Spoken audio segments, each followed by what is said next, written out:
Ghosts on film, people in sewers. One thing is for certain, I'm not going anywhere near these pictures after this video. I'm your host Yusuf, and these are 10 cursed pictures from history you were never meant to see. Make sure you subscribe and ring that bell to get notified whenever we upload a new video. Anyways, let's take a snapshot. Number 10, the Town Crier. In the late 19th century, former ship Culker Enoch Flanders became Newburyport's town crier after suffering a stroke that left him unable to work in the shipyard. For a fee, Flanders would stand on street corners ringing a large bell to attract a crowd. Then, in a loud, bellowing voice, he would advertise a merchant's wares, the latest news or song, and upcoming city events. But what's the most interesting thing about this photo of the Newburyport town crier is the fact that his facial features are confusing. It's hard to see literally any defining features about this creepy man, but one thing I know is I don't want to be anywhere near this guy. Number 9, the House on the Hill. The Parson Capon House is one of the finest surviving examples of Elizabethan architecture in America. The house is situated on a knoll overlooking the common, originally on a 12-acre lot of land granted Reverend Capon by the town in 1682. Parson Capon served the church in Topsfield for 44 years until his passing. The Topsfield Historical Society purchased the house in 1913. It was restored under the direction of George Francis Dow, and an official housewarming was held on January 14th, 1914. Normally, this would be where the story ends. This picture is creepy as all get out. It's hard to tell where the ground ends and the house begins. The house is framed perfectly and terrifyingly by 2 trees on either side of the house. You know what, I'd rather move on now, but still, there are 2 objects that look like they are coming off of the house, almost like goop or some flying thing. I don't know, what do you guys think it is in the comments below? Number 8, the Fisherman. This should be a normal photo. A fisherman caught 2 big fish and is showing them off to a camera. It's like an old version of dads on Facebook, or some guys on Tinder I've heard. But there's something really off about this photo. First off, both of the fish have absolutely no head. No head whatsoever. No bone, no head. Lopped off from the gills, it would seem.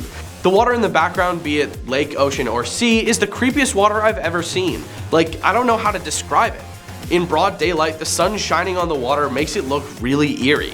The rocks on the beach too just look like other fish that have been mutilated. And the worst part of the picture, well, it cuts off the fisherman's head. It almost seems symbolic that his face is cropped out of the photo, just like how he butchered those fish just moments before capturing it on ancient film. Number 7, the Babushka Lady. The Babushka Lady is a mysterious figure who was present during the assassination of President John F. Kennedy on November 22, 1963 in Dallas, Texas. The name Babushka Lady comes from the fact that she was wearing a headscarf similar to those worn by elderly women in Russia and Eastern Europe.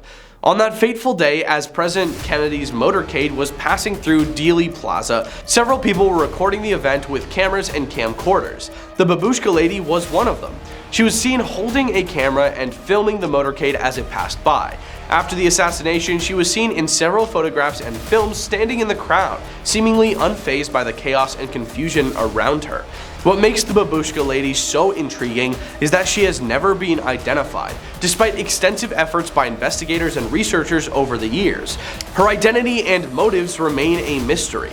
Several theories have been proposed to explain the Babushka Lady's presence and actions on that day. Some believe that she was a government agent or spy who was recording the event for intelligence purposes. Others think that she was an innocent bystander who happened to be in the wrong place at the wrong time. One of the most popular theories is that the Babushka Lady may have captured crucial evidence that could shed light on the assassination. However, if she did, she has never come forward with the footage or spoken publicly about what she saw. Number 6, the Brown Lady of Raynham Hall. The Brown Lady of Raynham Hall is one of the most famous and debated ghost photos in history. The photo was taken in 1936 by Captain Hubert Provand and Indra Shira, 2 photographers who were working for Country Life magazine. The photo depicts a ghostly figure descending a staircase in Raynham Hall, a historic English country house. According to the legend, the figure is the ghost of Lady Dorothy Walpole, who passed away in the house in 1726. Lady Walpole was the sister of Robert Walpole, the first Prime Minister of Great Great Britain and was married to Charles Townshend, a politician who passed away in 1767. It is said that Lady Walpole had an affair with Lord Wharton, and when her husband found out, he locked her up in the house and refused to let her see her kids. She reportedly passed away of smallpox, although there are some who believe she was executed by her husband or by Lord Wharton. The photo of the Brown Lady was taken during a photo shoot for Country Life magazine, and Captain Profond and Indra Shira claimed that they saw the ghostly figure with their own eyes before taking the photo. Some skeptics have argued that the photo was faked or manipulated, but no evidence of tampering has ever been found. Damn, that's crazy, must be ghost. Number 5. The Cottingley Fairies. The Cottingley Fairies were a series of photographs taken in 1917 and 1920 by two young girls, Elsie Wright and Frances Griffiths, in Cottingley, a small village in West Yorkshire, England. The girls claimed that the photographs depicted real fairies they had seen and played with in the woods near their homes. The first photograph was taken in 1917. It showed Frances standing in the stream with 4 small winged creatures flying around her. The second photograph, taken in the same year, showed Elsie sitting in a garden with a leaping gnome-like creature. The third and fourth photographs were taken in 1920 and showed Frances with 3 fairies and Elsie with a gnome. The photographs were eventually shown to Elsie's father, who is a keen amateur photographer, and he was initially skeptical. However, when the photographs were shown to the Theosophical Society, a group interested in spiritualism, they were taken seriously and were eventually seen by the famous writer and spiritualist Sir Arthur Conan Doyle. Doyle was convinced of their authenticity and used them to illustrate an article he wrote for the Strand magazine in 1920. The photographs became famous and sparked a great deal of controversy and debate. Many people believed that they were genuine, while others accused the girls of creating a hoax using paper cutouts or cardboard figures. In the 1980s, Elsie and Frances admitted that the photographs were faked using cardboard cutouts, but they maintained that they had actually seen fairies and that the photographs were meant to prove their existence to their families. The Cottingley Fairies remain a fascinating and intriguing episode in the history of paranormal phenomena. Number 4. The Man in the Tunnel. Edgar Sutton Dorr was a Boston engineer who worked for the Boston Sewer Department in the late 19th and early 20th centuries, eventually becoming the chief engineer of the Sewer Department in 1891. Dorr's father was Edward Reed Dorr, and his mother was Eliza Ann Pittman. He graduated from MIT in 1875. In 1892, he married Nettie Wire, and they had 3 daughters, Hazel, Dorothy, and Phyllis. In the late 19th century, the Boston Sewer Department embarked on a project to improve and eventually suppress the Stony Brook, a stream running through Jamaica Plain. His pictures include many personal shots of his friends, family, and travels, along with documentation of his work beneath the streets of Boston. This photo is especially cursed, probably because of the fact that it's bright enough to see almost everything except for the 3 tunnels. The fear of the unknown is a strong force, and I don't know what's down there. Number 3. Lopsided.